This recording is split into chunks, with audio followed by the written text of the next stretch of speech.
Assalamualaikum warahmatullahi wabarakatuh. Para penonton, bertemu lagi kita dalam satu ruangan yang disebutkan sebagai 30 luahan perasaan suami.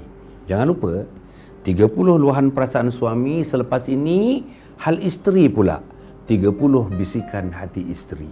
InsyaAllah bersama-sama dengan para penonton yang dihormati sekalian, saya akan dari masa ke semasa akan memberikan gambaran tiap-tiap satu luahan perasaan suami ini untuk memberikan sedikit ilmu, kemahiran dan memberikan confidence kepada tuan-tuan dan perempuan untuk melayari kehidupan sebagai suami dan sebagai isteri.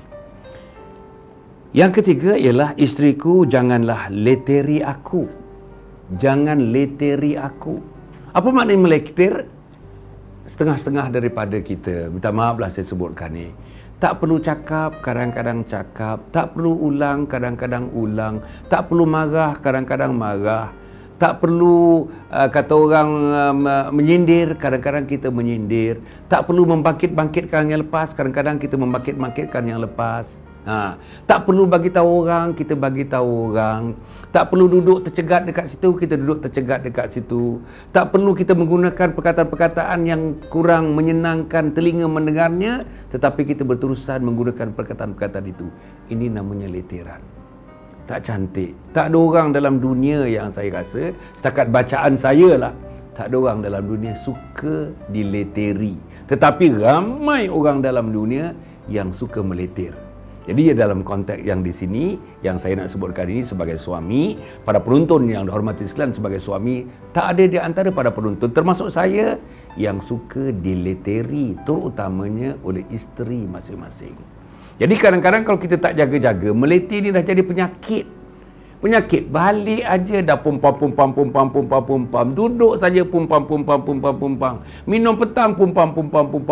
Masa makan pumpam. Depan mak mentua pumpam. Di rumah orang kahwin, duduk makan dengan suami pun pumpam. Ada isteri yang sedemikian.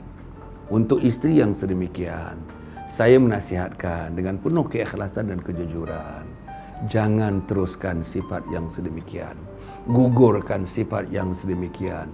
Bermuhasabahlah, renunglah sama ada letiran yang sedemikian bagus untuk anda, bagus untuk suami anda, bagus untuk anak-anak yang kadang-kadang mendengar langsung letiran anda, bagus tak untuk mak, untuk ayah, untuk mertua, untuk bapa mertua, untuk ipar dan sebagainya.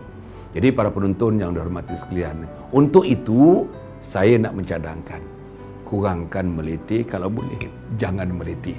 Itu yang pertama.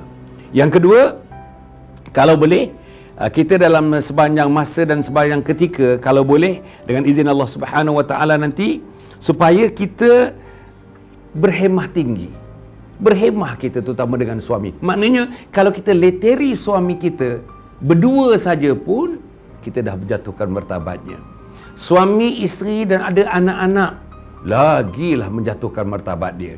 Suami, isteri, anak-anak, ada ibu, ada ayah, ada mertua, lagilah 3-4 kalilah kita menjatuhkan martabatnya. Suami, isteri, anak-anak, jiran tetangga dan sahabat dalam satu majlis kahwin, kita leteri suami kita, lagilah berdentum-dentumlah jatuh martabat suami kita sebagai seorang suami. Maka sebab itu yang ketiga yang perlu ialah berbincang. Kalau ada masalah ni kita bincang.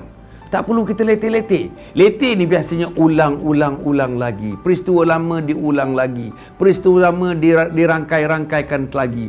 Peristiwa lama dituruti-turuti lagi. Peristiwa lama diulang-ulang lagi. Peristiwa lama dijalin-jalin lagi. Peristiwa lama dikait-kaitkan lagi. Ini orang laki-laki atau orang perempuan, saya rasa dua-duanya tak suka. Sementarahanlah kalau dia sebagai seorang suami, seorang laki-laki dan sebagai seorang suami. Kemudian sentiasa berfikiran positif. Kita positif. Apa yang aku lakukan ni suami aku tak suka, maka aku tidak mahu melakukan apa yang tidak digemari oleh suami.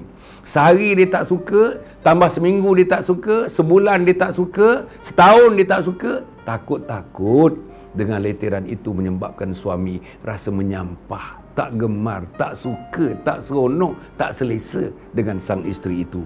Kemudian sentiasa bertenang dan bersabar. Kemudian kita mengenal pasti kelebihan dan kelemahan suami kita. Jangan kita pukul sempam perinang begitu saja. Dan akhirnya tidak lain dan tidak bukan kita mendapatkan jurang komunikasi di antara kita dengan suami kita. Daripada berletir, baik duduk berdepan, bentangkan. Dengar pendapat suami, dengar pendapat kita suami isteri, gabungkan pendapat itu. Kalau boleh, gabungan pendapat yang sedemikian jauh lebih baik digunakan dan mesti digunakan daripada kita meletir saban masa, saban ketika. Letiran-letiran itu rasa saya kesannya negatif kepada puan-puan, negatif kepada suami dan negatif kepada anak-anak yang berada di kelilingan kita. Cukup setakat itu. Wassalamualaikum warahmatullahi wabarakatuh.